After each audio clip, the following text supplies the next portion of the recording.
नमस्कार. मी तुम्हाला वेगवेगळ्या प्रकारची आमटी दाखवलेली आहेत.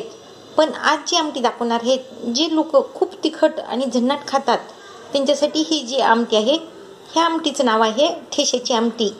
तर ही आमटी करताना जे साहित्य लागणार आहे ते म्हणजे मोहरी, जिरे, कढीपत्ता, कोथिंबीर लागतं. त्यामध्ये तेल, गूळ, ठेसा, चिंच, शेंगदाण्याचं कूट आणि मी तिळाचं कूट एकत्र करून घेतलेलं आहे. आणि ठेशामध्ये मी लसूण आणि जिरे वाटून घेतलेलं आहे आणि मी त्यातच कोथिंबीर पण टाकलेली आहे.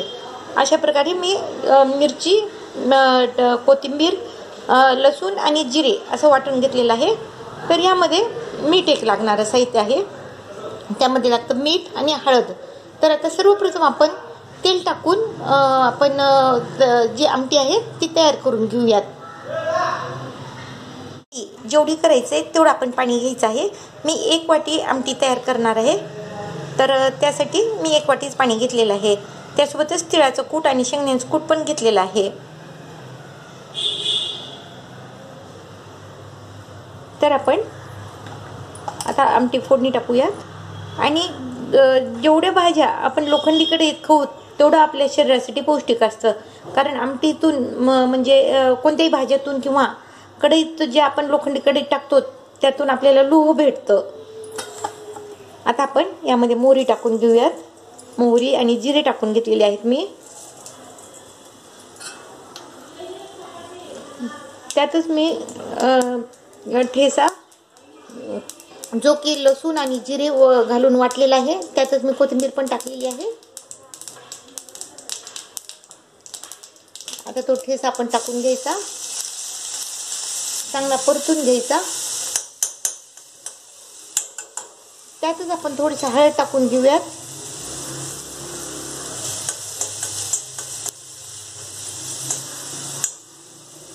हळद टाकल्यानंतर आपण त्यामध्ये पाणी टाकून घेऊयात.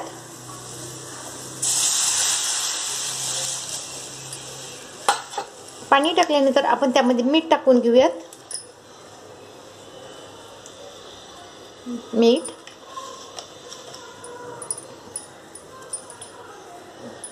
चिंच, गूळ टाकून ह्याला जेव्हा आपण थोडंसं उकळी आल्यानंतर आपण त्यामध्ये कूट टाकून घेऊयात.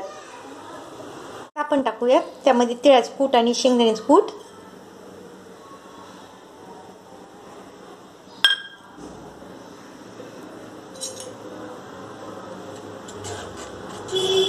तर अशा प्रकारे आता ही आमटी ही तयार झालेली आहे. आता तिळाचं कूट आणि शेंगदाण्याचं कूट टाकल्यानंतर ही साधारणतः 5 मिनिट आपण उकळू द्यायचं आहे.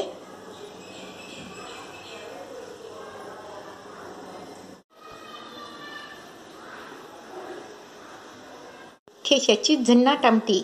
तर तुम्हाला जर हा व्हिडिओ आवडला असेल तर लाईक करा, शेअर करा, सबस्क्राईब करा आणि कमेंट्स करा. धन्यवाद.